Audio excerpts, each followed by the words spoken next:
Hi everyone, welcome to the channel. Today I'm at 4 Points by Sheraton in Kampala, and we have the Mobility 2.0 Drive. They are graduating students who have been undergoing training of electric motorbikes and repairs. There's a lot of stuff here. I talked to of course like before, I talked to the big dogs of the e-mobility industry in Uganda, what they showcase. This has been a project by GOGO and funded by the EU. We have the Ministry of Gender and Labour. We have the Ministry of Energy and Mineral Development. The trainees, very good statistics of where 55% were women, and this has been very encouraging. And if for you are interested in joining the program or learning how to repair or know more about the motorbikes and all the e-mobility equipment, watch until the end of the video. I have information for you, and it has been a very good day. And if you're wondering how the whole thing of electric motorcycles works and operates, there are demonstrations for you. So please enjoy the video, and I'm happy to bring you this content, and you'll see more of this content because this is a growing industry with a lot of potential, and I know you're interested in this. Welcome. And in such events, you have the companies that are in the e-mobility industry, and I'm here to showcase some of those products. You need to know them. And by the way, did you know that Spiro has a new bike on the market? People, this is Jonathan Spiro, and we're here at 4 Points by Sheraton, introducing to you Econ 400 M2. It's our newest guy on the market. Better looks, better aesthetics, reverse parking, and all these things are still at an affordable price of only 5 million Ugandan shillings. Guess what? You can get your bike on loan from as low as 500,000. See you.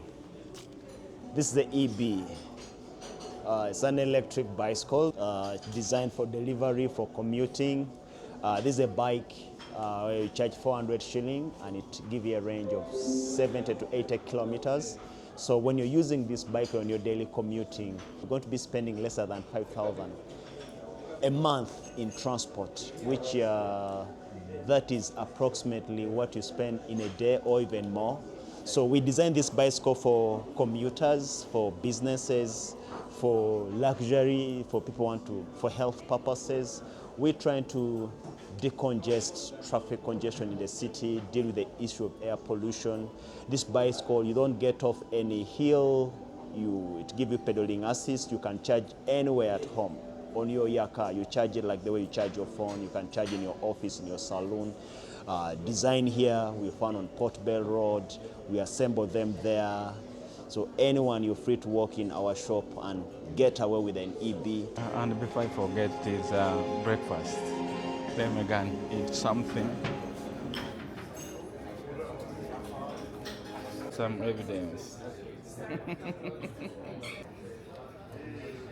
I am Brian. I am from Africrooze, Uganda, and today on our stall we have 3 categories of bikes. We have the commuter, just for people to move around town, and then we have the all-rounder, which goes up to 100 kilometers. After one charge, it has 2 batteries, and we have the camel that carries up to 200 kilograms when you are riding it. So this is what we have for you today, and you're welcome to ask more about Africrooze. Located in Jinja on Usoga Avenue. In the next 6 months, we will be going up to the rest of the major cities of Uganda. My name is Amunyago Isaac Cyrus. I'm from RevMake Tech Company. We mainly deal with energy storage devices. We are concentrated in lithium ion. So we make different products. We make power banks. We make laptop power banks. And we also make power stations. We design energy storage devices to solve inadequacies of lack of enough power. Our prices are quite affordable.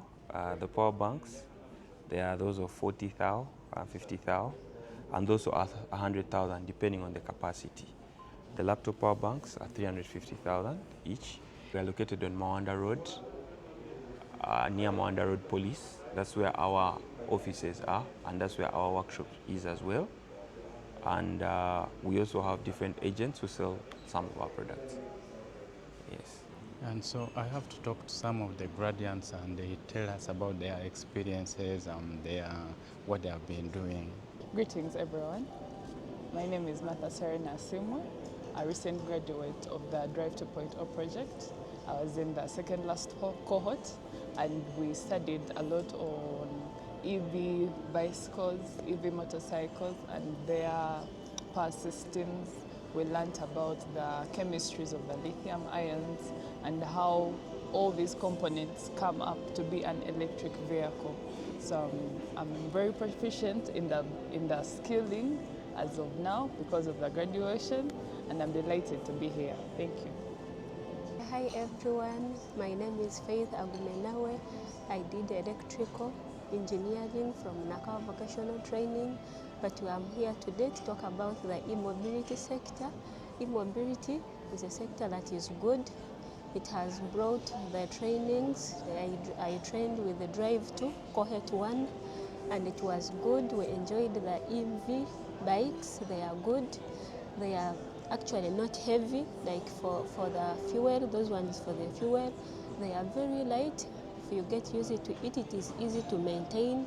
The batteries are very not expensive. They are cheap.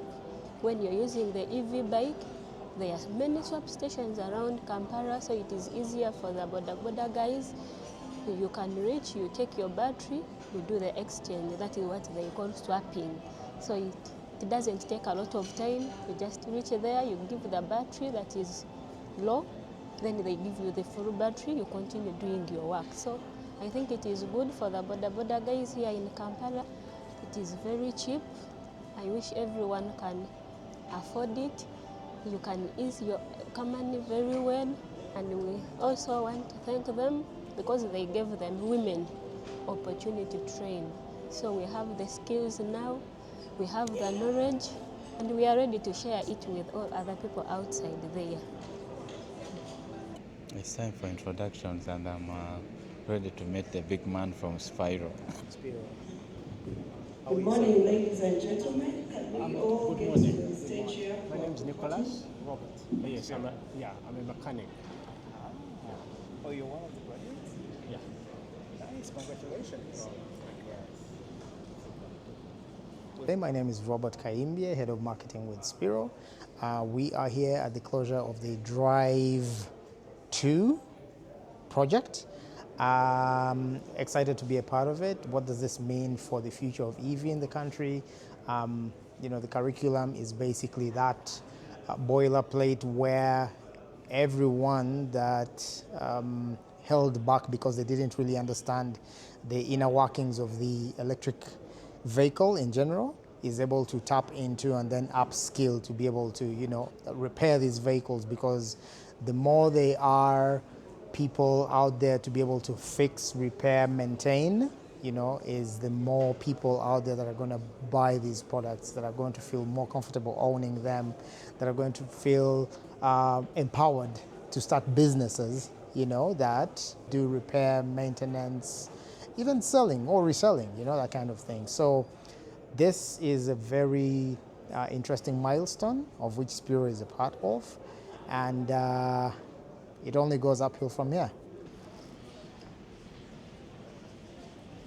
The company, we are willing to share our learnings, to share what we have, the challenges we have overcome. As the big speeches were happening, I suddenly realized my battery, I left my power bank at home and I need to charge. So I'm going to borrow some of RevMake's USB power bricks to charge me. Nice to come to and electric events where there is Well, we talked to these guys and they told you of how they have a power solution for you guys who go out up country and power is not very reliable. You can get and you are secure. Yep, and of course the speeches are still ongoing, but I'm just from Dalos. I could not go with the camera to Dalos, but I'm so happy. I reached there, the lights are motion sensitive. That is, they come in when there are people in. These are small things that make a big difference. If you have capability or the capacity, These are lights that will save you a lot of money. Imagine for a big building and lights are running on constantly, 24 hours. I mean, you see how much you would save with installing lights that are automatic. They turn on when people are in and they go off when people are not there.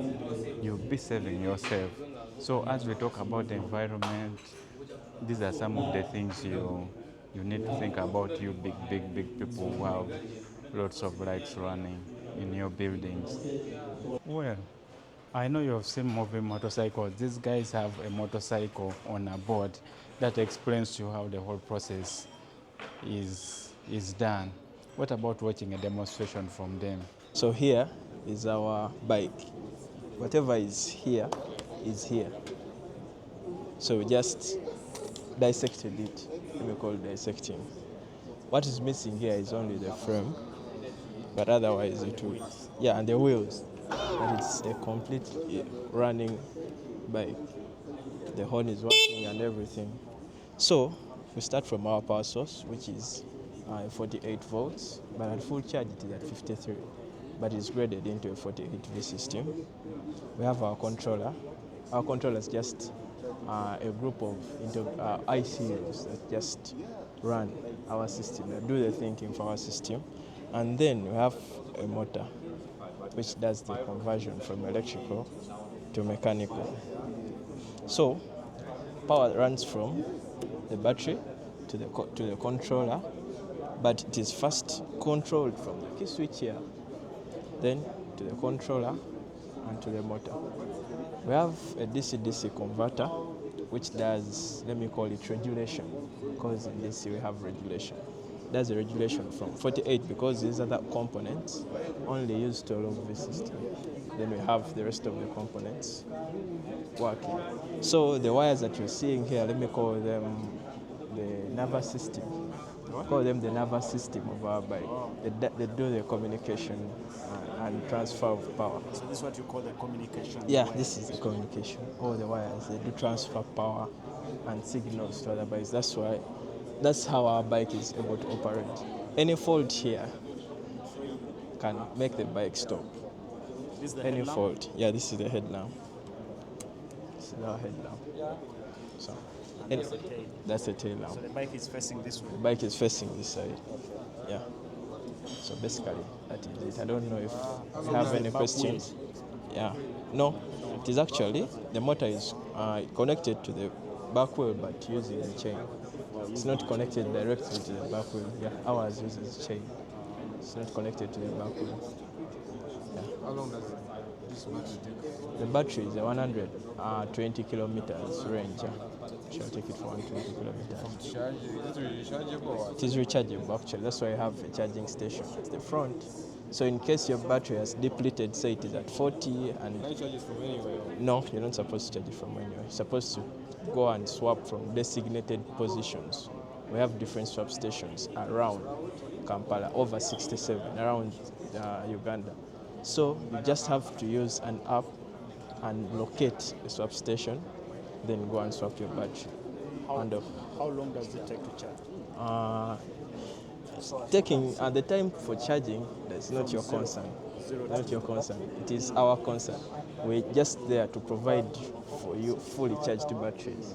For example, I get a bike and I want to have a charging station at my place. Charging station at your place involves you paying fully for the battery. That's why I can't go into detail of full charging and what is my concern. I, the service provider. You have seen a motorcycle on a board. Now, let me show you the charging station. The backup systems enable the swap station to operate continuously all the time, so to provide constant services. Then another thing, we have the grid side. The grid side facilitates the charging of the batteries. We have got different kind of the swap station or charging station, but this is the simplest that we have right now for displaying. Yeah, so according to the capacities, a swap station can charge 10, 50 batteries, 30 batteries, 100 batteries according to the need.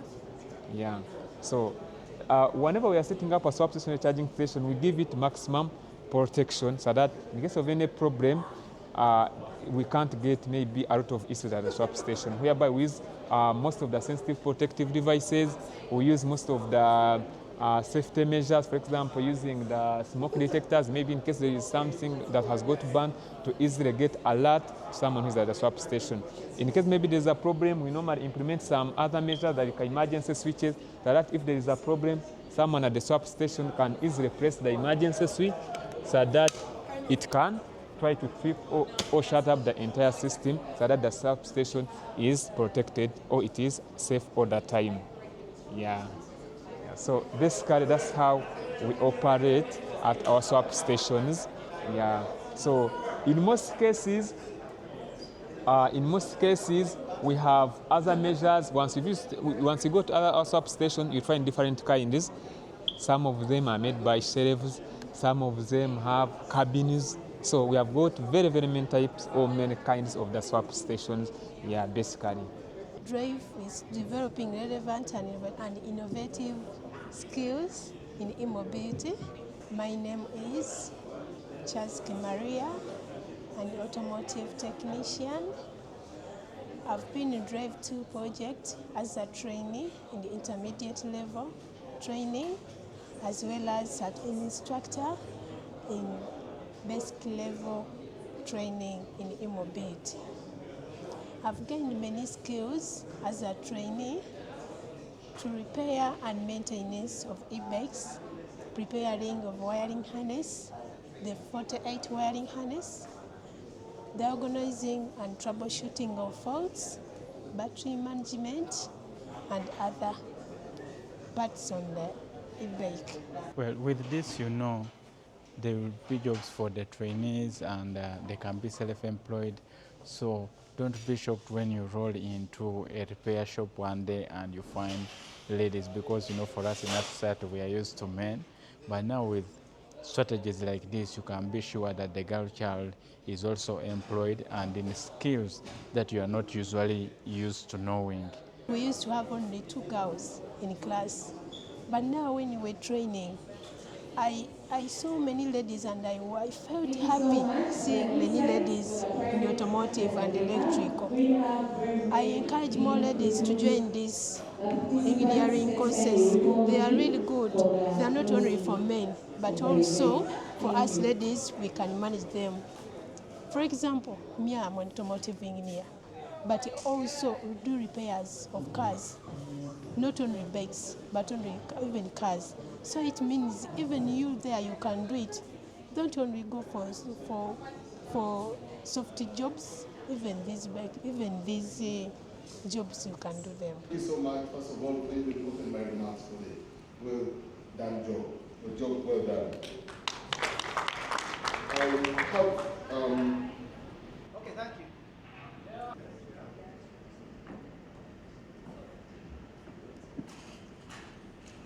What use would it be of an event if you don't listen to the big picture from the big guys in the company, what they think of this whole training, or if they will continue with it, or if, like, for you, interested in joining this industry, what you would do?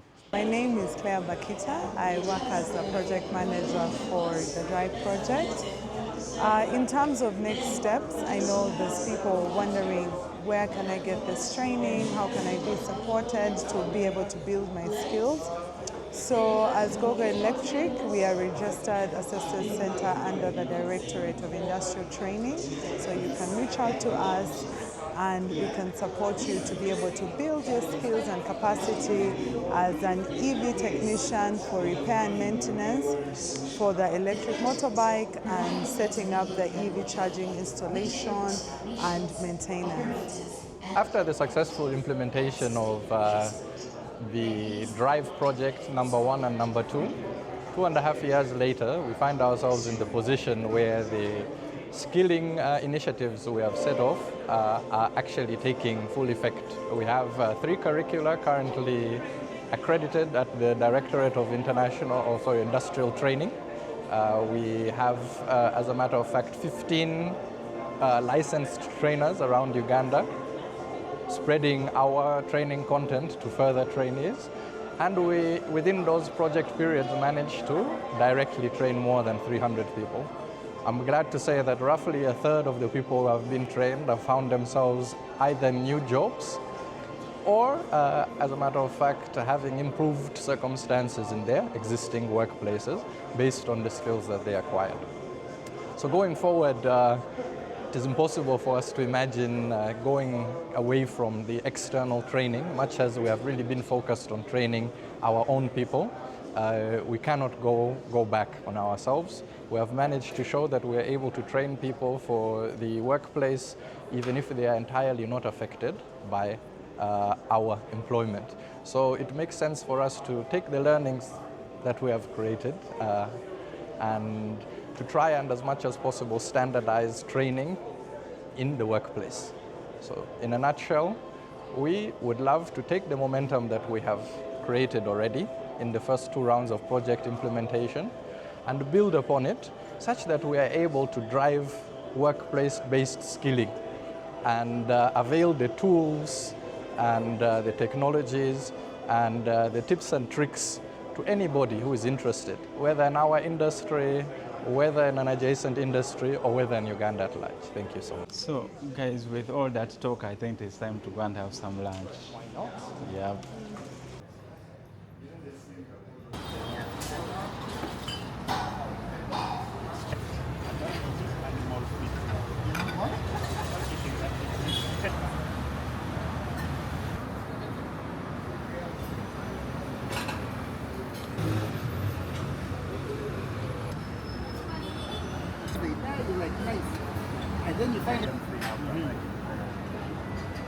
So let me thank you for watching my content. You can like and share and also comment something down there in the comment section. Believe me, I'll be bringing you more of this content about e-mobility because it's a growing industry.